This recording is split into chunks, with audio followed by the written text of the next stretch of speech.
they worth the hype? Oh, Charlotte Hunt, you would have loved BookTok.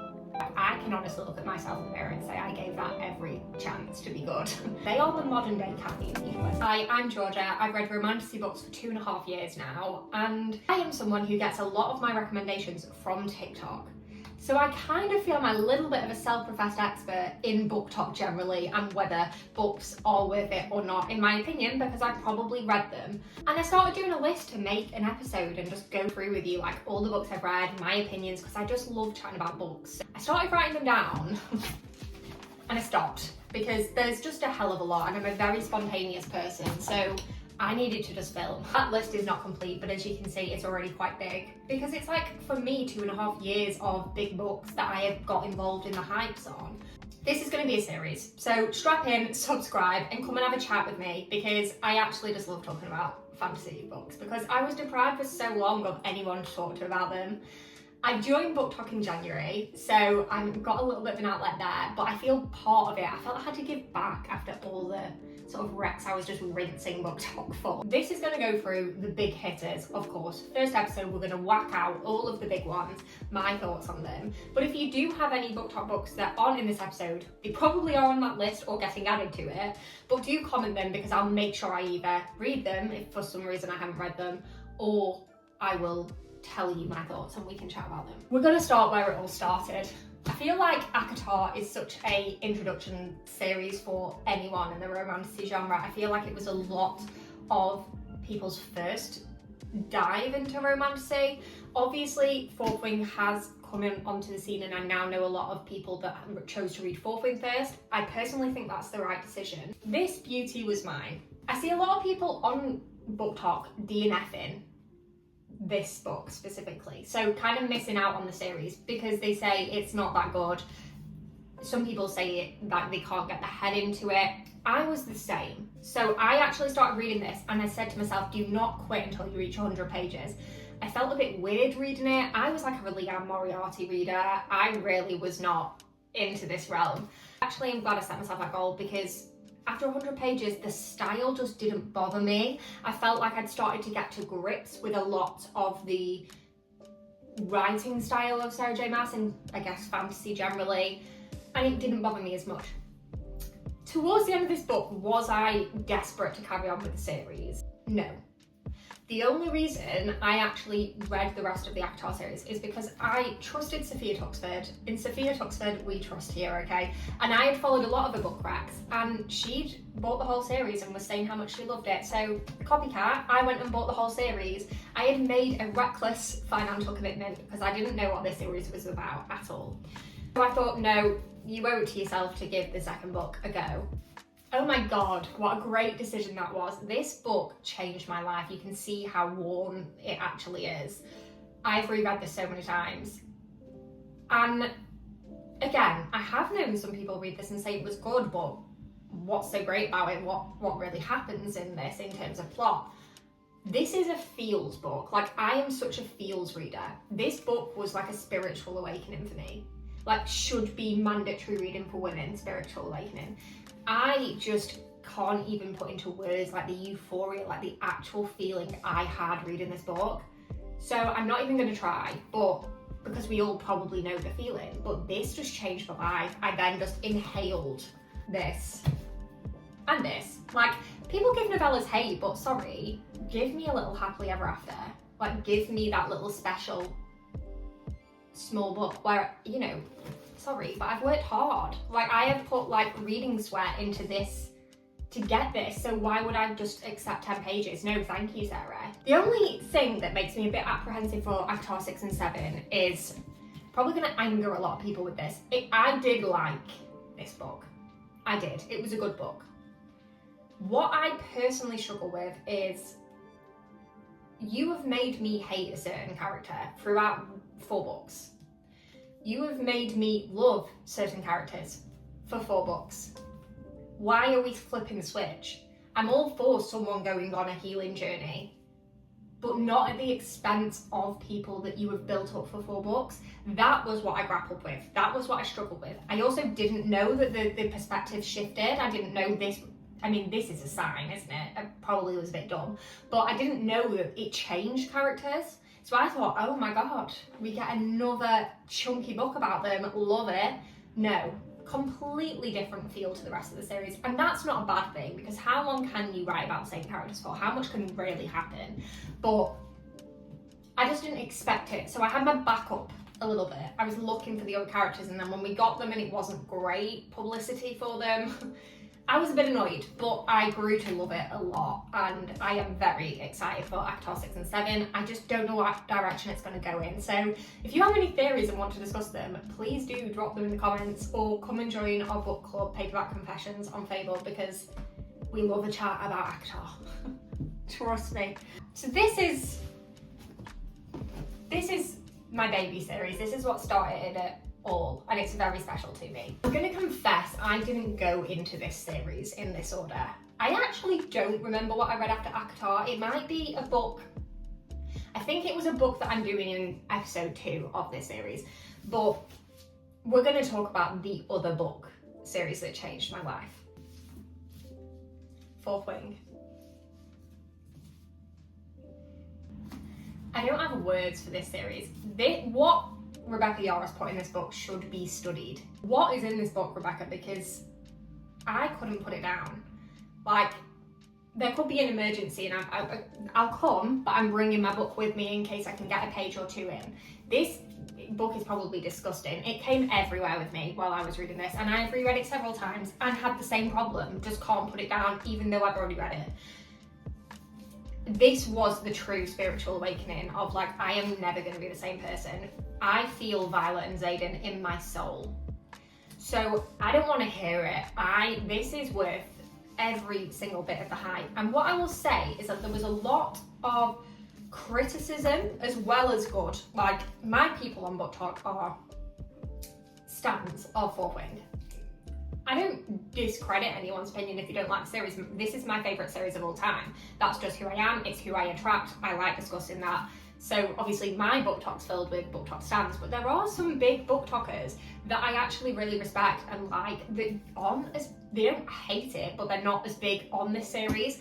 And I can see what you mean. Like, there isn't huge amounts, especially, that happen in this. But this was just a feeling read. I am a feels reader. I'm not looking for the best plot in the world. I'm looking for a feeling, and this gave it to me. And I think as the books go on, like this, and especially this, got a lot more complex. Like, I actually think it does serve fantasy romance here. I'm going to be controversial maybe.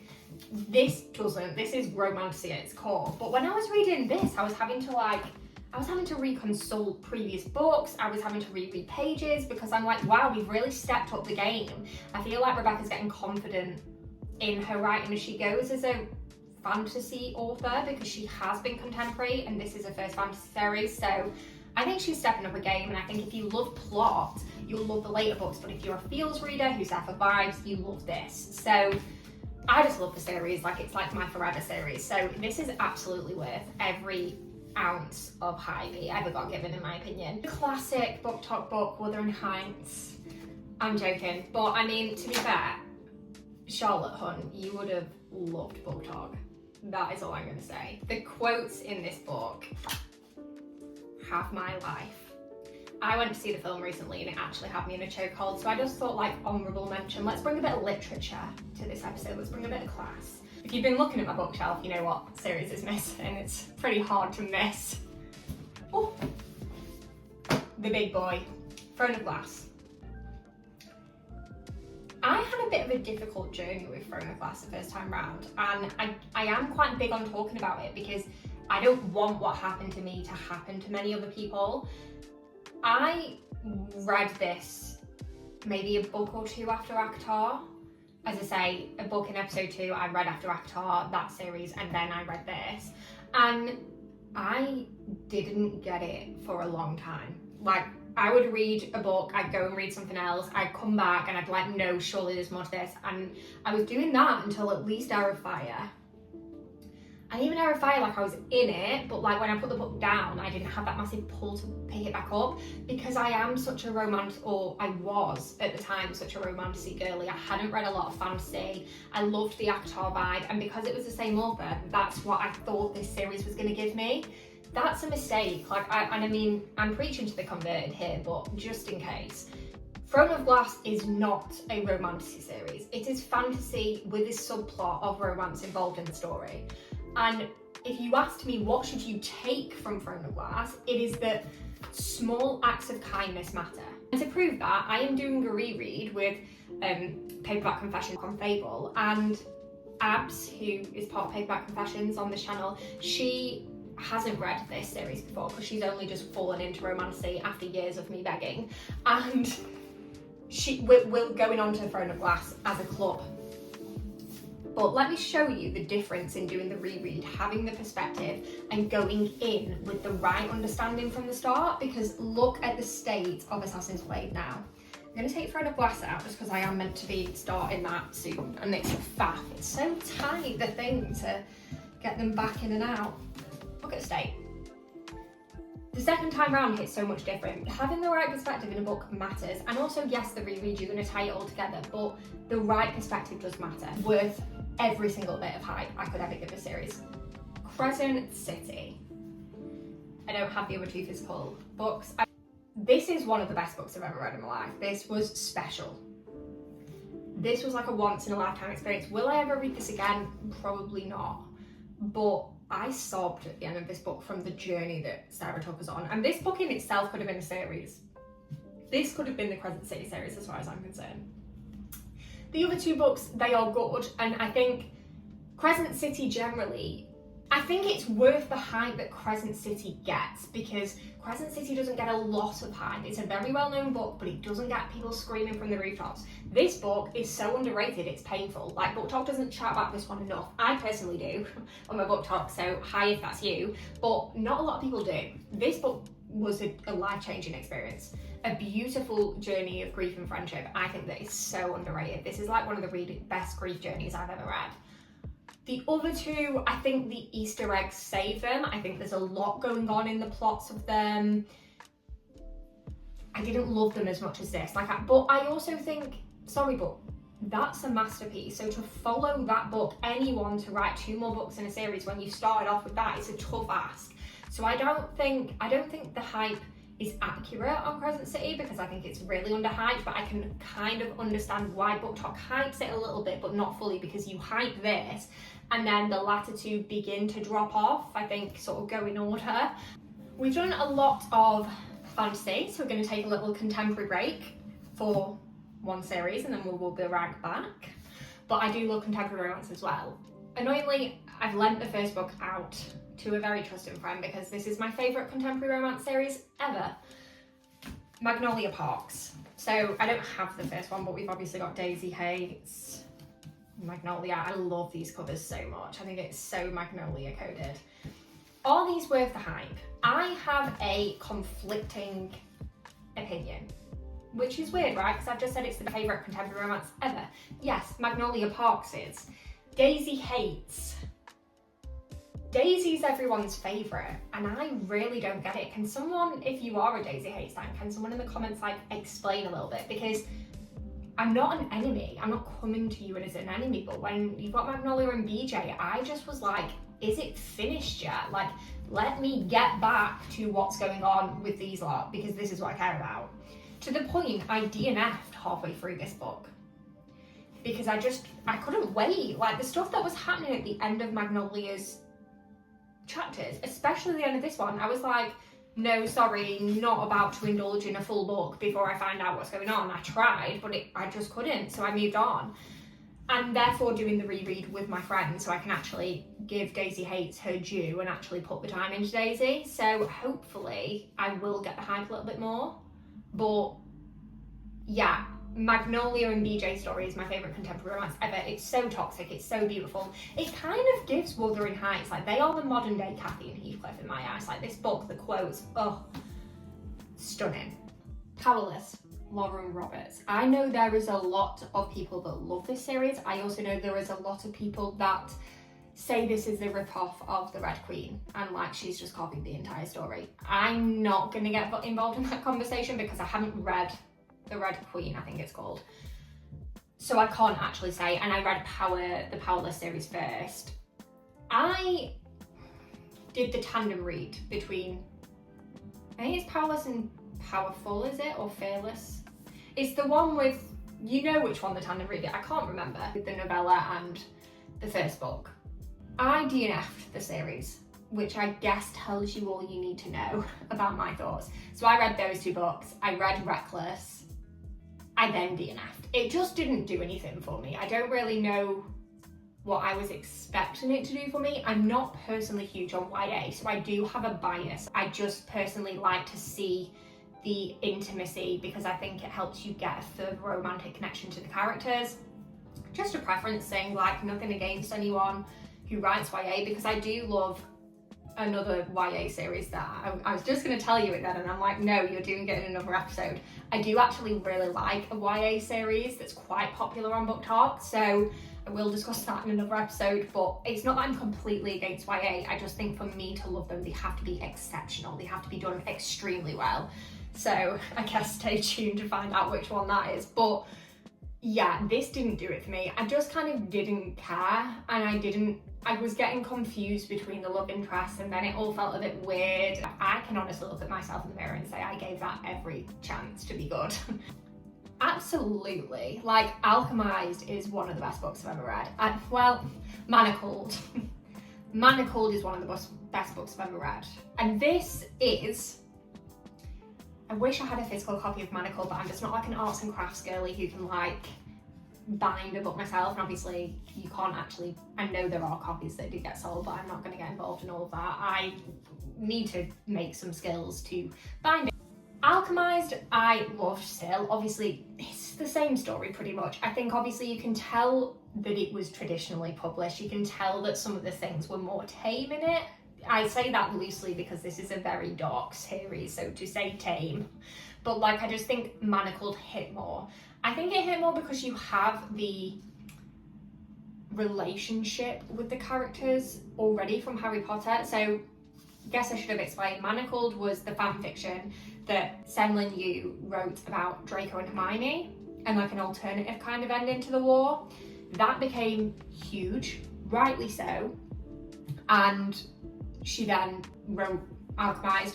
Basically the same story, but a different magic verse, a different characters. This is alchemy magic meets Handmaid's Tale and war, and it's very, very good. I just think because you don't already know the world, I did struggle with the alchemy magic side of it because I am more a romantasy reader, so it took me a while. But because I had the faith from Manacled, I just thought, get over the magic system, get your reward, and yeah, it did. But I think Manacled hit more because I already had the relationship with the characters, and because I found it just was more detailed in some of the bits that were really gritty in it. Like, I was like, wow. Whereas in this, I just think it's been pulled back a little bit to be a bit more palatable. Not loads, because if you read this book and think it's palatable, then no. But I feel if you've read both, maybe you know what I mean. I have seen people talking about that, so I know I'm not going crazy.